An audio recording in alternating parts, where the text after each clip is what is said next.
বৈঠক বাংলাদেশের রাজনৈতিক সংস্কার প্রসঙ্গ, তার চ্যালেঞ্জ কি, পেছনে কি ঘটলো, ভবিষ্যৎ সম্ভাবনা বা আশঙ্কাগুলো কি, সেগুলো নিয়ে চলুন আমি কথা বলি, আপনাদের সঙ্গে যুক্ত হই এই বিষয়গুলো নিয়ে।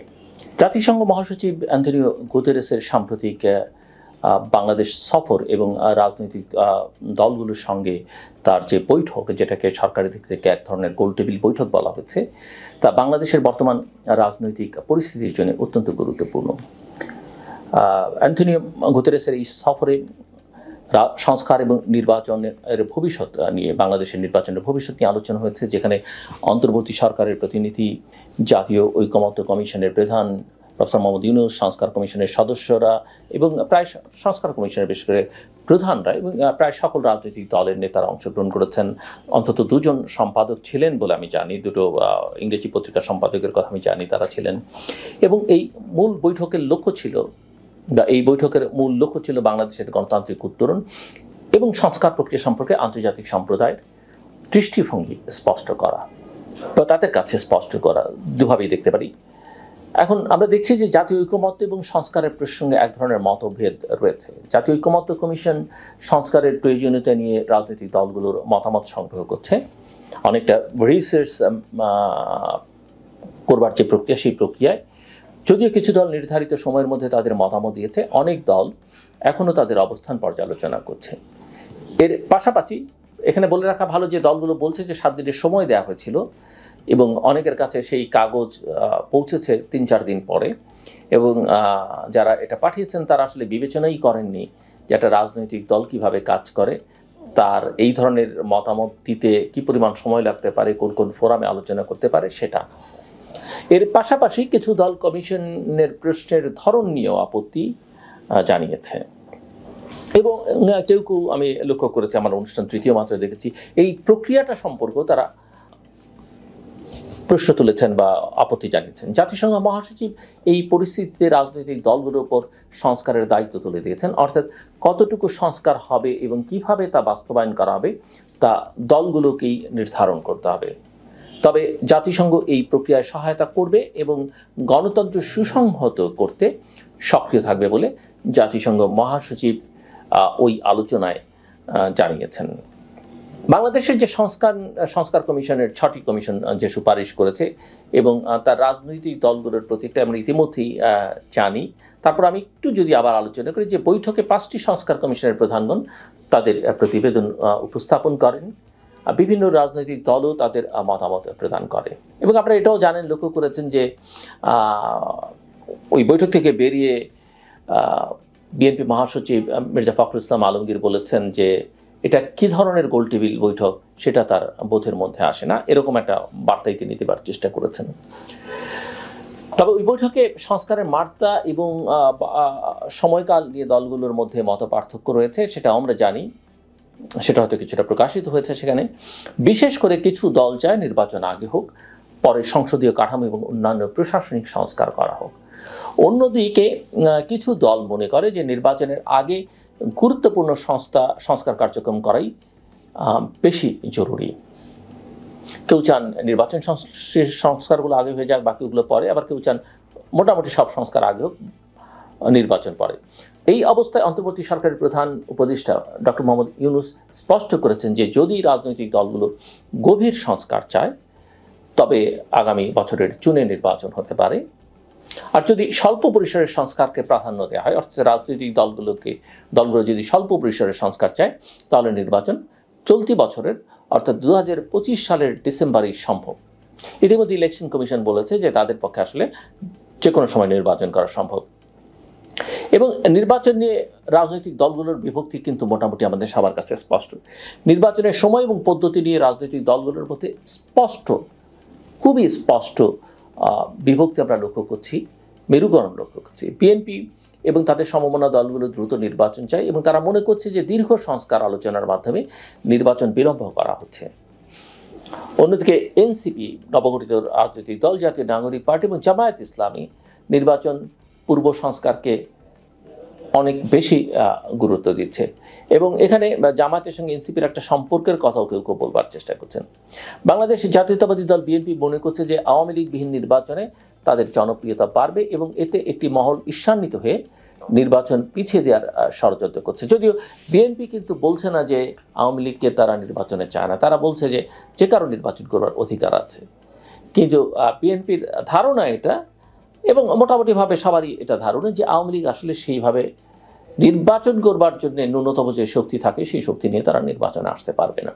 এবং বিএনপির সঙ্গে থাকা কিছু দলও মনে করছে যে নির্বাচন বিলম্বের মাধ্যমে তারা সুবিধা পাবে না, অর্থাৎ ওই দলগুলো কোনো সুবিধা পাবে না যদি নির্বাচন বিলম্বিত হয়। রাজনৈতিক দলগুলোর মধ্যে সংস্কার এবং নির্বাচনী রোডম্যাপ নিয়েও আমরা মতভিন্নতা লক্ষ্য করছি।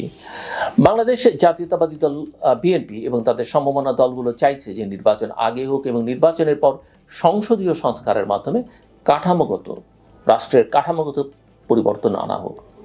অন্যদিকে নবগঠিত এনসিপি বা জাতীয় নাগরিক পার্টি চায় গণপরিষদের মাধ্যমে সংবিধান সংস্কার সম্পন্ন হোক, তারপর জাতীয় নির্বাচন হোক।